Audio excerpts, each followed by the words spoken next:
Hello guys, welcome to our channel Krishna Jayashree. তো আমি এখানে হয়তো এটাই বলছিলাম, তো আলাদা করে ভয়েস কেন দিচ্ছি, কারণ ওখানে মানে আমি খুব একটা গুছিয়ে হয়তো বলতে পারছিলাম না, বাট আমার পরে আমি শুনে দেখছি যে না, আলাদা করে ভয়েস দেওয়াই যায়। তো কেমন আছো? আশা করি সকলে খুব ভালো আছো, আর আমরাও খুব ভালো আছি। তো আজকে আমি আমার বোনকে নিয়ে চলে এসেছি, মানে উনি নেই আমাদের সাথে। তো আজকে আমি কোথায় যাচ্ছি, তাই স্টেশনে যাচ্ছি। এরপরে কোথায় যাব তো তোমরা ভিডিওটা দেখলেই বুঝতে পারবে যে আমি কোথায় যাচ্ছি। আর এখন আমি একটু ঢং করতে করতে স্টেশনে চলে যাচ্ছি হাঁটতে হাঁটতে, আর আমার বোন আমাকে পুরোটা সাহায্য করছে। আর এখানে আমি ট্রেনে উঠে পড়েছি, ট্রেন চলে এসেছিলো পুরোটা। কিছু কিছু জায়গায় হয়তো আমার নেওয়া হয়নি, মানে এত তাড়াহুড়ো ছিলাম, বাড়ি থেকে বেরিয়ে আর পরই ট্রেন মানে টাইম হয়ে গেছিলো। তো আমি এখন ট্রেনের উপরে উঠে পড়েছি, আর এ দেখো তোমাদের সাথে শেয়ার করছি। আর তারপরে দিদির এত শরীর খারাপ ছিল, মানে আমি পার্লারে গেছি আমার হেয়ার স্মুথনিং করাতে। তো দিদির দোকানটা বন্ধ ছিল। কেন বন্ধ ছিল? কারণ দিদির প্রচণ্ড শরীর খারাপ ছিল। তারপরে এসে আমাদের 1 ঘন্টা ওয়েট করতে হয়েছে। তারপরে অনেকক্ষণ পর আমাকে যখন ডাকলো আমি যাই।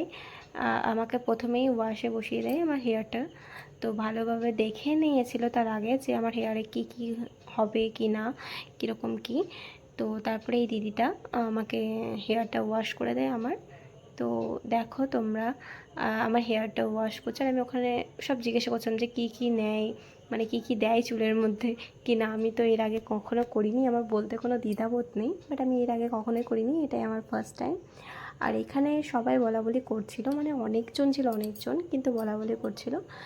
যে দিদিও বললো আমার চুলটা দেখে যে তোমার চুলটা মানে খুব একটা বড় না, কিন্তু যেটুকু বড় আছে তোমার চুলটা প্রচণ্ড চাপ আর প্রচণ্ড মোটা, এত পরিমাণে মোটা। তো দিদিটা মানে এতবার ওয়াশ করেছে, তাও মিনিমাম 5 থেকে 6 বার আমার হেয়ারে আর কি হেয়ারটা ওয়াশ করেছি। তো তারপরেও মানে হচ্ছিল না ঠিকঠাক, কিন্তু দিদি বলে বলে দেয় আর ওরা করে সেই মতো করে। মানে এত বলবো। আর এখানটা করে না, যখন আমাকে আর কি শ্যাম্পু হোক বা কিছু একটা হোক, আমি জানি না ঠিক নাম কি দিচ্ছিলো, ওখানটা করে খুব আমার মাথাটা আরাম হচ্ছিলো, আমার হচ্ছে ঘুম চলে আসছে। তো ওয়াশ করার পর এখানে আমাকে নিয়ে চলে আসে, আর এখানে দেখো ক্লিপ করে চুলগুলো আটকে দিচ্ছে কি না এখন। ও সরি, তার এর আগে হেয়ার ড্রায়ার দিয়ে আমাকে ড্রাই করে নিয়েছে আমার চুলটা, তো তারপরেই ক্লিপগুলো দেয়। আর এখানে যেই কি এটা ক্রিম না কি যাই হোক, এটা কিছু বলবে, তোমরা ম্যানেজ করে নিও, আমি জানি না। তো এই যে এটা দিয়েছিল না, এটা এতটা বাজে স্মেল, মানে কি বলবো। দিদিটা তো মানে মাস্ক পরে নেয়, বাট আমি কি করব, আমি তো নিয়ে যাইনি না। তো এতটা বাজে স্মেল, আমি দিদিটাকে বলছি যে এটা কি এত বাজে স্মেল, বলছে হ্যাঁ এটা এরকমই স্মেল, কি করা যাবে, কিছু করার নেই। তারপরে কমপ্লিট যখন হয়, এরকম দিদি দিচ্ছিল, আর আমি কাছ থেকে তোমাদের সাথে এটা শেয়ার করছি। আমি কীরকম বকেই যাচ্ছি দেখো। যাই হোক, দিচ্ছিল তো দেখো তোমরা।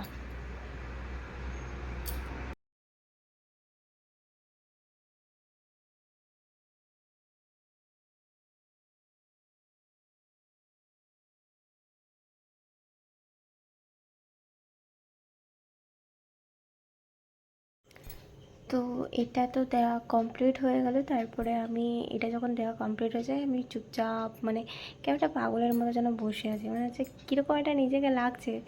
যে তারপর আমাকে এটা নিয়ে না 1 ঘন্টা ওয়েট করতে হয়েছে। আর ওই যে 1 ঘন্টা আমার সাথে যে মানে কীরকম কেটেছে আমিই জানি। আর আমার চুলটা আমি বললাম না প্রথমেই যে এতটাই মোটা, মানে একজন কেউ কিছু করতে পারছে না। মানে এর থেকেও 3 জন মিলে আমার হেয়ারটা কি ইয়ে করেছিল, আগের বার ড্রায়ার করেছিল। তো এখন 2 জন মিলে করছে, হচ্ছে না যেহেতু একজন তাড়াতাড়ি। আর আমার চুলটা নিয়ে এরা প্রচণ্ড প্রবলেমে ছিল যে এতটা চাপ, মোটা চুল, যে মানে তাড়াহুড়ো করে কোনো কিছু করা যাবে না। আর একটা সিক্রেট কথা বলবো কি, যে ওরা যতগুলো ক্রিম ইউজ করেছে, যতগুলো যা কিছু ইউজ করেছে আমার হেয়ারে, ওটা না পুরোটা করে লেগে গেছে। মানে এক একটা কোটো বা এক একটা যতটা ইয়ে ছিল জিনিস, তো সবটাই লেগে গেছে। একটু হয়তো ছিল, বাট বাকি জিনিসটা সবটাই লেগে গেছে। তো ওটা নিয়ে দিদি একটা কি কথা বলছিল, আমি হাসাহাসি করছিলাম খুব। তো এখানে দিদি চলে আসে, মানে যার আর কি সেলুনটা, তো দিদি চলে আসে। দেখো এখানে হাসাহাসি করছিলাম আমরা। তো দিদি আমার হেয়ারটা এখন ধরে, তো এদিকে ক্লিপ করে নেয় হেয়ারটার মধ্যে। তো তারপরে কিছু একটা বলছিল, আমার ঠিক এখন মনে নেই। আমি দিদিকে যখন আমি কন্ট্যাক্ট করি তো তখন আমি বলিনি যে তোমার ভিডিও অ্যালাউড আছে, তো বললো যে হ্যাঁ।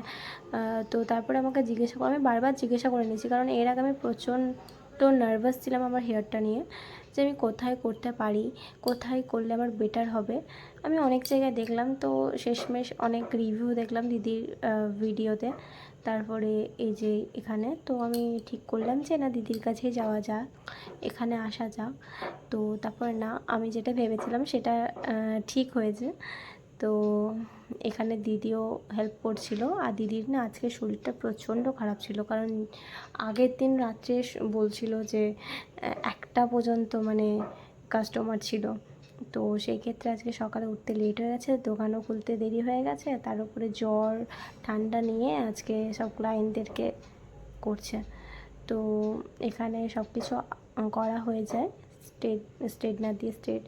তো এখানে আবার একটা যে কী দিয়ে দেয়, এটাই ফাইনাল ছিল আর কি। তো এখানে আমাকে আধ ঘন্টা রাখতে হয়েছিল, তারপরে ফাইনাল আমি ট্রেনে উঠে পড়ি, মানে ট্রেনের টাইম হয়ে গেছে। তখন আমি দিদিকে তাড়াহুড়ো করে বললাম যে না দিদি আমাকে ছেড়ে দাও।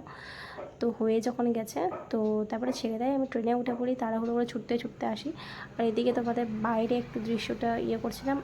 এটা হচ্ছে আমার ফাইনাল রেজাল্ট। অনেকক্ষণ অপেক্ষার পর তোমাদেরকে দেখালাম, তো এটা হচ্ছে আমার ফাইনাল রেজাল্ট। তো আমাকে 3 দিন এখন এরকম করে থাকতে বলেছে, কিছু কিছু মেনটেন করতে বলেছে জিনিস। তো কেমন লাগছে দেখো আমার হেয়ারটা, আমার তো খুব প্রচণ্ড পছন্দ হয়েছে। তো ভিডিওটা এই পর্যন্তই থাকলো, কেমন লাগলো অবশ্যই জানিও কমেন্টে। যদি ভালো লাগে লাইক কমেন্ট অ্যান্ড শেয়ার করতে একদম ভুলবে না। চ্যানেলে যদি নতুন থাকো সাবস্ক্রাইব করতে থাকবে। আরও যদি এরকম নতুন ভিডিও পেতে চাও অবশ্যই জানিও। আরও ভিডিও আসছে, একটু লেট হবে কিন্তু ভিডিও রেগুলার আসবে। তো আমি এখানে আরও হয়তো কিছু বলছিলাম, এখন হয়তো আমার মনে পড়ছে না। আর আমার সত্যিই শরীরটা প্রচণ্ড খারাপ, কারণ ওখান থেকে আসার পর আমার জ্বর, গলা ব্যথা, ইয়েতে। তো তারপরে কাঁধে যন্ত্রণা, এগুলো সবটাই হতে থাকছে। আমি কিছু বলতে পারছি না, শরীর খারাপ নিয়ে আমাকে কথা বলতে হচ্ছে। তো ভিডিওটা এই পর্যন্ত থাকলো, তো ততক্ষণে টাটা।